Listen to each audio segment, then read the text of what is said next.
peluncuran program belajar dari rumah di TVRI. Mungkin saya bahas dulu sebenarnya kenapa kita melakukan ini.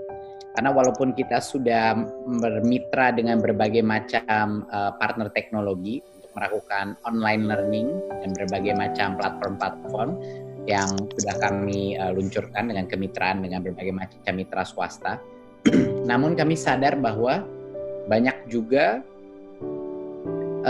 sekolah-sekolah di daerah-daerah yang mungkin satu tidak punya akses ke internet, ataupun dua masih sulit untuk memahami bagaimana menggunakan platform-platform teknologi, ataupun misalnya ada keterbatasan dana dari sisi kuota dan lain-lain.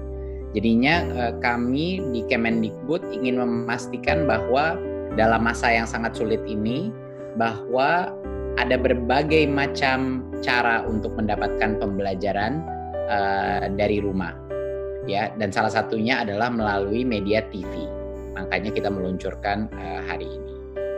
Jadinya bagi masyarakat di daerah 3T, daerah tertinggal, nggak punya akses internet, maupun juga masalah ekonomi karena tidak mampu membiayai kuota, kita ingin membuat suatu channel gratis melalui TVRI untuk langsung bagi bukan hanya para siswa, tapi juga buat orang tua juga ikut membantu pembelajaran dari rumah. Program belajar dari rumah ini akan mulai tayang di TVRI pada hari Senin 13 April, dimulai dari jam 8 pagi hingga jam 11 malam, dan akan diseling-selingi dengan program-program TVRI lainnya. Saat ini direncanakan untuk 3 bulan ke depan, ya. Nah, program ini merupakan suatu respons cepat dari berbagai macam komplain yang kita dapatkan bagi teman-teman di daerah-daerah yang mungkin tidak punya akses ke internet, tapi juga baik masukan yang sangat baik dari Komisi 10 DPR RI yang juga mendengar komplainnya masyarakat pada saat kita melakukan rapat kerja tanggal 27 Maret yang lalu. Jadinya hal ini sangat sejalan dengan semangat program kita, yaitu Merdeka Belajar. Nah, selain diisi dengan program-program pembelajaran untuk semua jenjang, belajar dari rumah juga akan menyajikan program bimbingan orang tua dan guru. Ini sangat penting karena banyak sekali orang tua yang pertama kali harus membimbing anaknya di rumah masing-masing. Sebenarnya banyak orang tua yang juga cukup frustrasi karena ini merupakan pembelajaran buat mereka juga, dan juga tapi juga telah menimbulkan kesadaran betapa sulitnya proses pembelajaran itu. Jadi kita melihat banyak sekali orang tua sekarang juga berempati kepada para guru-guru untuk tugas mereka yang begitu berat. Di luar ini juga akan ada tayangan-tayangan kebudayaan di akhir pekan.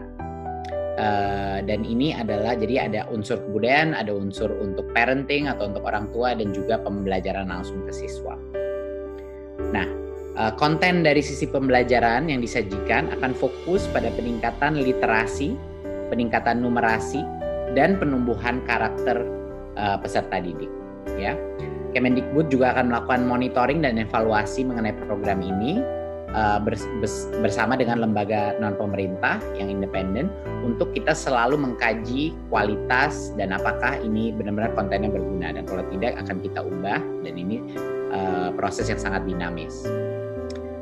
Jadi solidaritas dan gotong royong menjadi kunci penanganan COVID-19 di Indonesia, dan Kemendikbud terbuka untuk kerjasama dan kolaborasi pendukungan penyelenggaraan pendidikan di masa darurat ini, baik dari sisi konten, dari berbagai macam mitra konten yang akan kita cari, edutainment, konten dari platform-platform edtech, maupun juga berbagai macam platform video dan konten yang sudah ada baik di Indonesia maupun di mancanegara. Kita akan bermitra dengan mereka semua.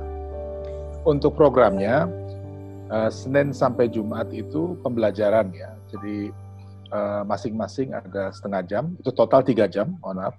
Terus masing-masing ada setengah jam untuk PAUD, setengah jam untuk kelas 1, kelas 3, kelas 4, kelas 6, SMP, SMA, dan juga parenting.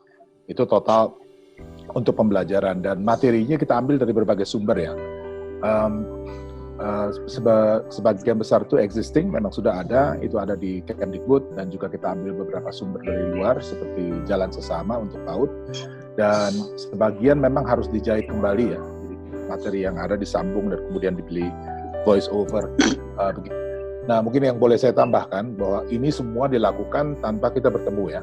Jadi semuanya dilakukan online. Jadi untuk 2 minggu pertama memang bahan-bahan yang ada kita kumpulkan dengan cepat, itu dijahit, dan untuk minggu-minggu berikut mungkin sudah beberapa bisa memasukkan produksi-produksi yang baru.